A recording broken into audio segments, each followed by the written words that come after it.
Assalamualaikum warahmatullahi wabarakatuh. Perkenalkan, nama saya Fajar Budi Hartono, mengajar pada program studi Manajemen Informatika Program Vokasi Universitas Widya Dharma Klaten. Saya mengajar pemrograman berbasis web.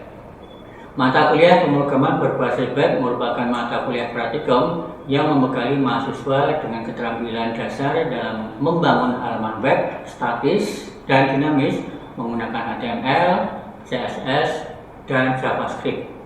Pada pertemuan ini, fokus pembelajaran adalah pembuatan form HTML sebagai elemen penting dalam interaksi pengguna dengan web, yaitu berupa input data.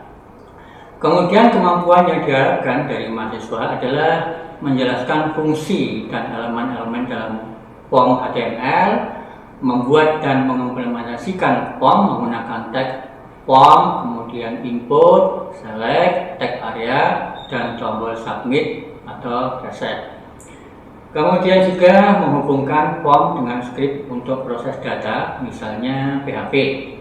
Selanjutnya menerapkan validasi dasar pada form. Adapun materi pembelajaran yang pertama adalah pengertian dan fungsi form HTML, kemudian elemen dan atribut form yang diantaranya ada action, ada method, ada name, ID, dan type. Adapun tag input yaitu berupa tag, ada email, kemudian password, ada checkbox, radio, kemudian select, tag area maupun button. Kemudian dilanjutkan dengan materi validasi dasar HTML yang meliputi required maupun pattern. Yang terakhir, saya akan memberikan studi kasus yang sederhana, yaitu form pendaftaran sederhana. Sistem pembelajaran yaitu tatap muka atau hybrid bisa juga ini dilakukan. Kemudian durasi waktu 2 kali 50 menit. Kegiatannya adalah menjelaskan teori, kemudian demonstrasi coding, dilanjutkan dengan praktek mandiri mahasiswa. Yang terakhir adalah diskusi hasil praktikum. Adapun metode pembelajaran di sini adalah ceramah singkat, tentu saja ini dengan media presentasi dan live coding. Kemudian dosen menunjukkan pembuatan form langsung, sehingga mahasiswa bisa juga langsung membuat form sesuai studi kasus. Yang studi kasus ini tentu saja harus diselesaikan oleh mahasiswa, yaitu khusus dalam soal form sesuai dengan skenario yang telah dibuat. Kemudian diakhiri dengan diskusi dan refleksi yang berupa tanya jawab atas pekerjaan mahasiswa. Adapun interaksi antara dosen dan mahasiswa, yaitu dosen membimbing praktik melalui pendekatan langsung dan individual. Juga memberikan umpan balik saat mahasiswa menjalankan kode, diskusi kelas atas berbagai solusi form yang dibuat. Kemudian juga dosen memfasilitasi kerja kelompok jika memang diperlukan untuk studi kasus yang lebih kompleks. Yang terakhir adalah tentu saja pemberian tantangan kecil. Ini penting. Misalnya membuat proyek agar mahasiswa aktif eksplorasi.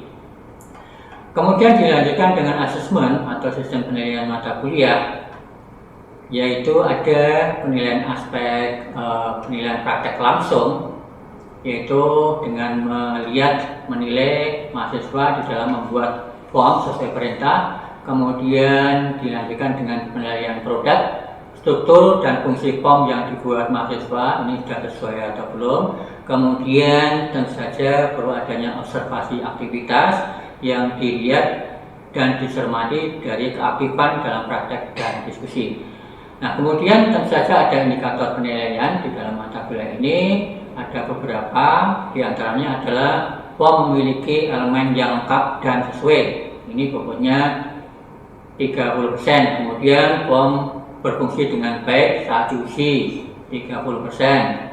Berikutnya struktur kode rapi dan sesuai standar, ini 20%. Kemudian ada partisipasi dalam diskusi, ini juga kita nilai yang bobotnya 10%. Dan yang terakhir yang kita nilai adalah kemampuan menjelaskan fungsi form yang dibuat. Nah, dengan demikian kegiatan ini selaras dengan capaian pembelajaran lulusan atau CPL dalam aspek keterampilan umum dan khususnya dalam membangun antarmuka web dan memahami interaksi pengguna web. Demikian yang perlu saya sampaikan untuk pembelajaran pemrograman berbasis web untuk pembuatan form HTML, dan nanti dilanjutkan dengan pembelajaran di laboratorium komputer. Demikian dari saya, cukup sekian. Wassalamualaikum warahmatullahi wabarakatuh. Assalamualaikum warahmatullahi wabarakatuh. Waalaikumsalam warahmatullahi wabarakatuh. Selamat siang semuanya. Alhamdulillah pada hari ini kita dapat mengikuti bersama-sama kuliah kita, yaitu pada mata kuliah pemrograman berbasis web. Pada hari ini kita sudah memasuki pertemuan yang ketiga, di mana pada pertemuan pertama dan kedua adalah kita membahas konsep dasar tentang web dan bagaimana web itu berjalan di browser. Kemudian hari ini kita akan membahas dan mempraktekkan formulir HTML yang berupa HTML form.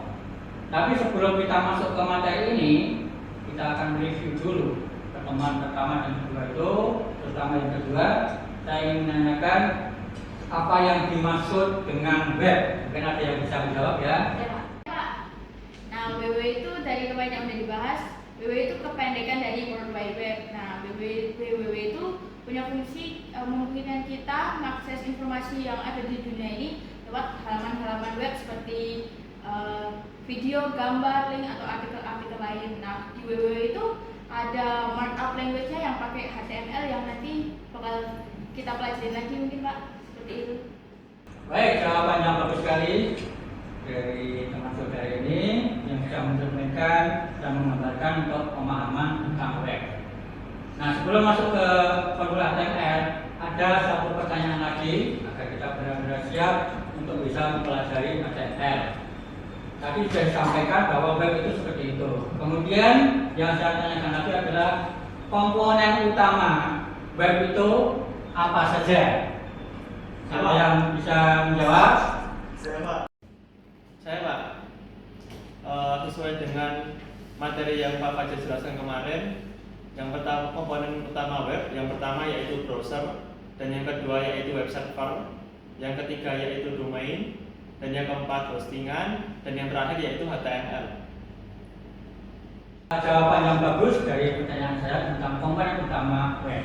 Baik, berarti kita sudah siap untuk belajar membuat formula HTML atau HTML form. Kita mulai dari tujuan pembelajaran. Yang pertama nanti ini menjelaskan fungsi dan struktur HTML form. Kemudian yang kedua adalah mengidentifikasi elemen-elemen dari form. Yang ketiga, yang tidak kalah pentingnya lagi adalah membuat formulir HTML yang sesuai dengan kebutuhan. Yang keempat, menghubungkan form dengan pemrosesan data yang nanti akan kita buat file sendiri yang berupa ekstensi file PHP. Nah, kita mulai satu persatu. Kita harus mengenal dulu untuk formulir HTML itu yang seperti apa. Katakan sebagai form HTML yang digunakan untuk mengumpulkan input dari pengguna. Jadi setiap kali kita mengisikan di suatu website ada kosongan, berarti itu adalah form untuk HTML yang berisi ada tag utama yaitu form, kemudian ada atribut penting, ada action dan method. Jadi action itu adalah tujuan data dikirim. Nanti akan kita lihat satu-satu seperti apa. Kemudian metodenya kita gunakan get atau post. Kita akan lihat. Nah, sehingga kalau kita urai elemen-elemen formulir ini ada input, kemudian ada tag area, kemudian ada select, ada optionnya, kemudian kita bisa juga mencari dengan penggunaan button. Atau kalau kita biasa itu ada kombonya ya, kalau kita klik maka akan ke bawah. Nah, sekarang kita lihat contoh HTML yang sederhana. Jadi HTML itu akan selalu dimulai dari HTML, kemudian dimulai dengan form.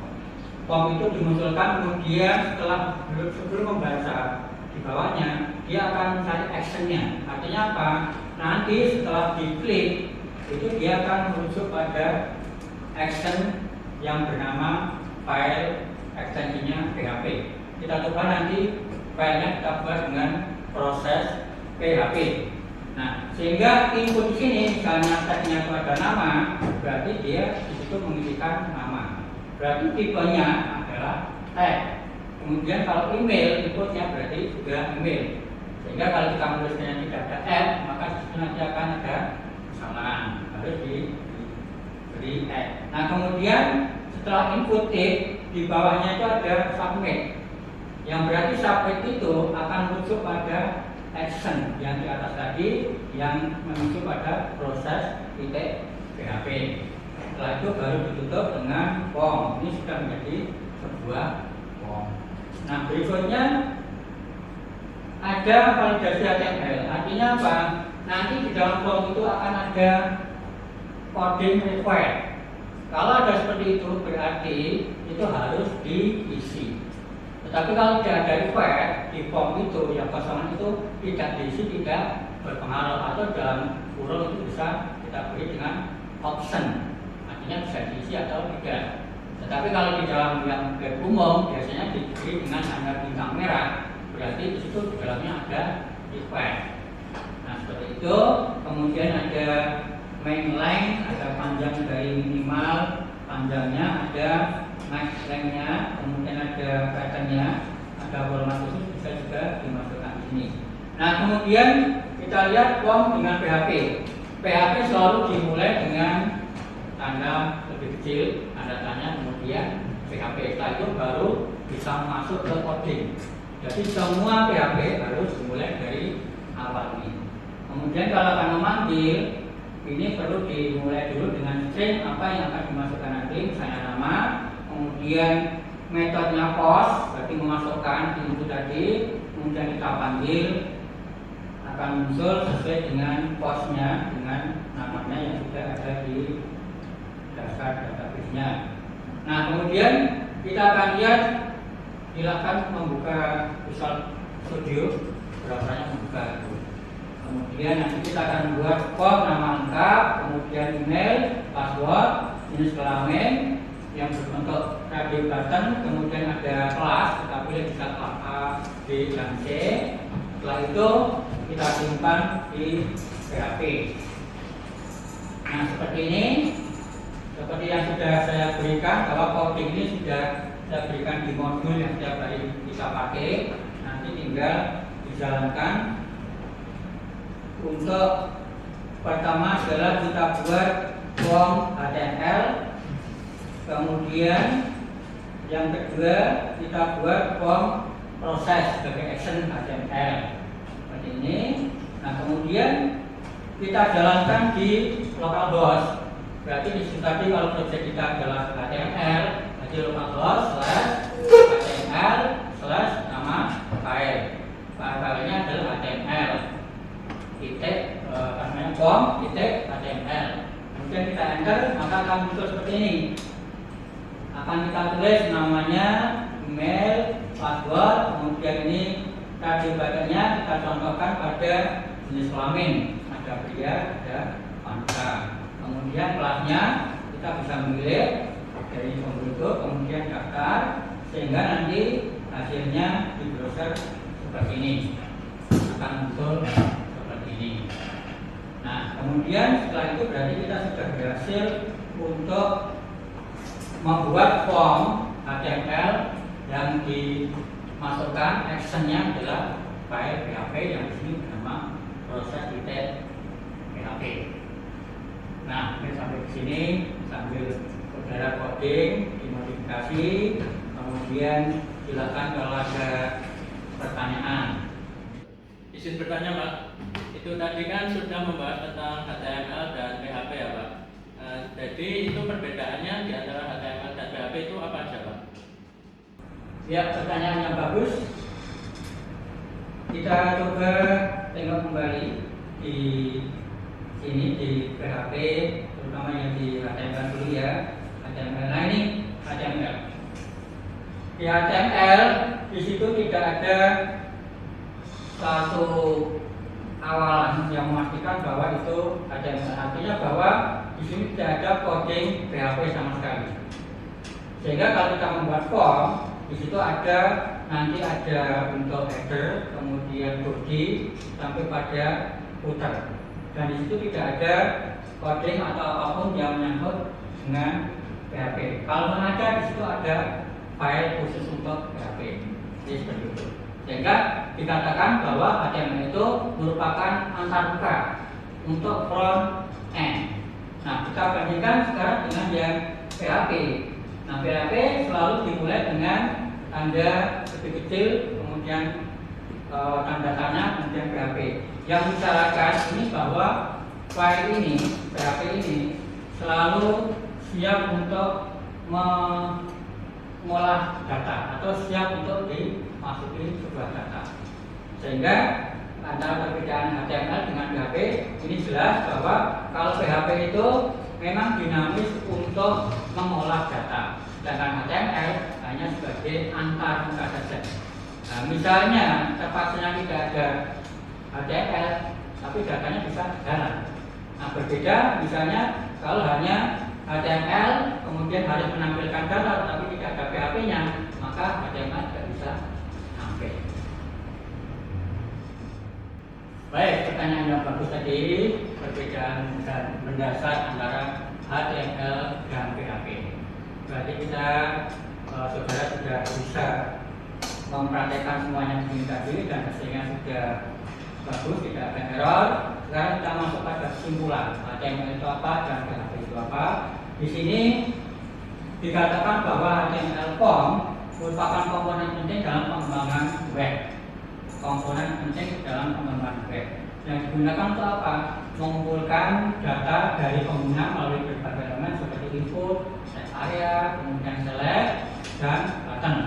Kemudian ada tag utama di dalam pembuatan form itu selalu dimulai dengan form yang itu memiliki atribut penting seperti action. Action itu dikatakan tadi membuat suatu pekerjaan agar apa yang nanti dikirimkan ke action akan diproses. Prosesnya karena berhubungan dengan data, maka filenya adalah PHP bukan HTML. Nah, kemudian kita juga harus memikirkan setelah action itu ada metode. Kita tadi menggunakan metodenya adalah post. Maka kita menggunakan post kalau mengisikan itu post. Kemudian yang ketiga adalah elemen input dapat berupa ada inputnya tadi ada tag, ada email, kemudian ada password dan lain sebagainya. Itu merupakan elemen input yang ada di kemudian ada juga elemen checkbox, tadi button dan sebagainya. Itu merupakan contoh dari elemen input. Kemudian juga ada drop down di kelas tadi, memilih kelas. Kemudian yang terakhir adalah menekan tombol submit, berarti setelah itu dikirimkan ke file proses.php. Baik, jadi hari ini sudah sampai kesimpulan. Kemudian saya juga bisa melihat bahwa pekerjaan saudara sudah lancar, tidak ada error. Saya harapkan saudara di rumah terus mengembangkan sehingga kita nanti siap untuk pertemuan berikutnya, yaitu pertemuan yang ke-4. Baik, waktunya sudah habis dan kita tutup untuk pertemuan yang ketiga pada hari ini. Alhamdulillah disyukur kepada Allah SWT telah kita bersama dengan baik. Kita tutup dari saya sekian. Assalamualaikum warahmatullahi wabarakatuh.